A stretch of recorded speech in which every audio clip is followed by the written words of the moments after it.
Hello, my name is Brittany Albane, filling in for Gary Axelbank, and welcome to The Bronx Buzz. This is BronxNet's program where we talk to reporters, writers, editors, and all sorts of different artists, mostly focused here in the Bronx, to find out what has the Bronx buzzing. In our second segment, we take a look at a new manga that is brewing here in the Bronx. To start off the show, we take a look at Bronxites who are scared of being left out of the booming cannabis industry. To discuss this issue, we are joined by reporter for the Mott Haven Herald, Dashelle Allen. Dashelle, welcome. Thank you so much for having me. Thank you for joining us. So, before we get to the article, I'd like to know a little bit more about you. Awesome. Yeah. So I am currently a graduate student at the Craig Newmark Graduate School of Journalism um, with a concentration in bilingual reporting. So I'm fluent in Spanish, and I love to connect to the Latino community here in the Bronx and in New York City as a whole. And I've been reporting recently for the Mott Haven Herald and the Hunts Point Express, which cover South Bronx neighborhoods, on cannabis, on housing, on many different issues. Awesome. So, what made you decide to write on this topic?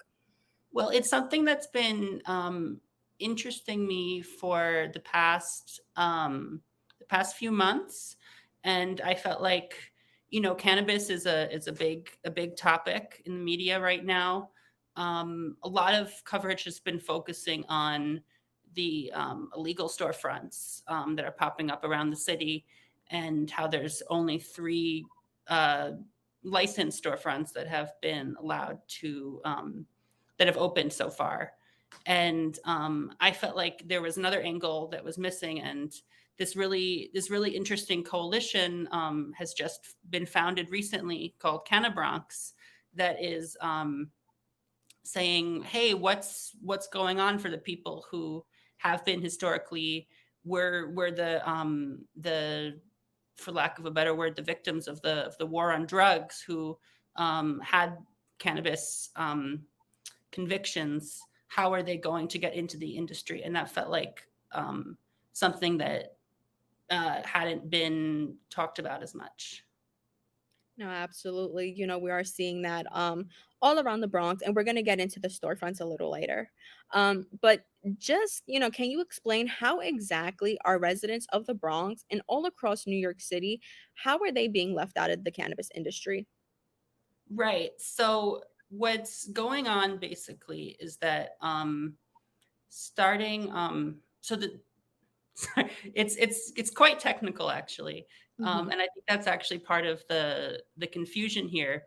Is the state, since first legalizing cannabis in 2021 with the Marijuana Taxation and Regulation Act, has said that it would prioritize people from disadvantaged communities that were had cannabis convictions. And what those people are saying now is that they really need money and resources, and that there's not an easy pathway for them into the industry without those resources. And they feel like the state has come up short. Absolutely. And, the article mentions the story of Jason Morales. Just Yes. how common are stories like this? So I don't know how I can't speak exactly to how Mhm. common stories like this are. One thing I've heard speaking to some of the activists that are the community activists that are involved in this is that a lot of people who might be potentially interested in entering the industry are actually afraid to or not speaking up, not interested in speaking to the press right now because they're concerned that might affect their possibilities in the future. But the sense I'm getting is that it's pretty, and not even just. I think the other thing is that there's been a lot of focus on dispensaries and selling cannabis, Mhm. but what people are saying to me is that they're interested in how can communities benefit from the industry in other ways as well, or how can the multi-billion-dollar industry create investment in those communities, such as Hunts Point and Mott Haven, for example. Yeah, absolutely. And just how hard and complex is it to get into the cannabis industry? Right. So far, the state has issued what are called provisional licenses. The official term is conditional adult use retail dispensary licenses, CARD for short.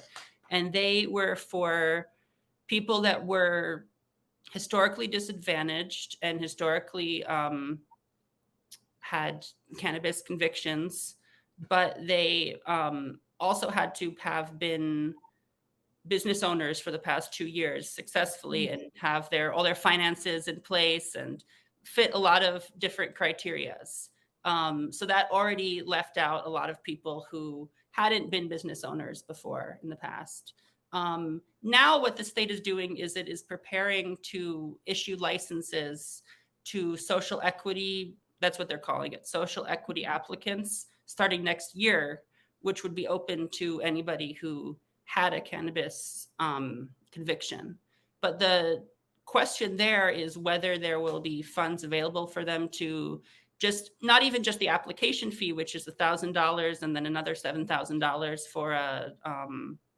for a retail license. But then what about the lawyers? What about getting a space? What about getting a loan from the bank? All the different aspects that go into opening a business, any business really, not even just cannabis. Um, and additionally, there's some language in the proposed regulations that that activists that Cannabronx, which is this coalition, have taken question with, such as one that I think is strange is you have to demonstrate good moral character, and they say we don't even know what that means exactly. It's sort of undefined. So there's just a lot of potential barriers and a lot of paperwork. Also, a lot of you have to present a business plan, and it's not necessarily accessible to the average Bronx resident. Absolutely, 100%. I was just recently at that Canna Bronx rally, not too long ago, and I remember speaking to some of the heads there, and they were saying, like, and they were saying a lot about how just the obstacles and just how much it takes to go. It's not just about getting a license, like you mentioned. It's about getting lawyers and it's just practically, a whole team and just building this whole business. And like you said, it's not suitable for the average person, specifically living in the Bronx. However, Bronxites were, as you mentioned, the victims of the war on drugs. So it's really frustrating to see that now that the people who suffered most can't even now benefit from the legalities of it and create their own businesses and be able to make a living off of it. And it's going to be once again dominated by big businesses. So, what can be done to further prevent discrimination? Right. So I think what's important right now is Canna Bronx is they're actually planning a trip to Albany at the end of March, I believe it is, right before the state budget is due, and they're asking for investment in the state budget for cannabis equity, for social equity applicants. They're saying that roughly 20, I believe it's $20 million. Yeah, $20 million are going towards enforcement of cannabis regulations. So at least $20 million should go towards supporting the ventures of people that were impacted. Yeah, we're hoping to see that in the future. And we're hoping that those resources are allocated to the proper people because once again, the average Joe who suffered, we're going to be left out. And it is frustrating to see that, higher ups are going to be reaping the benefits and once again, taking over. So that really is frustrating. And as you mentioned earlier about a lot of these storefronts, with how hard it is to get a cannabis license, do you think this is why the city is seeing such a huge increase in smoke shops selling cannabis? I I think that a,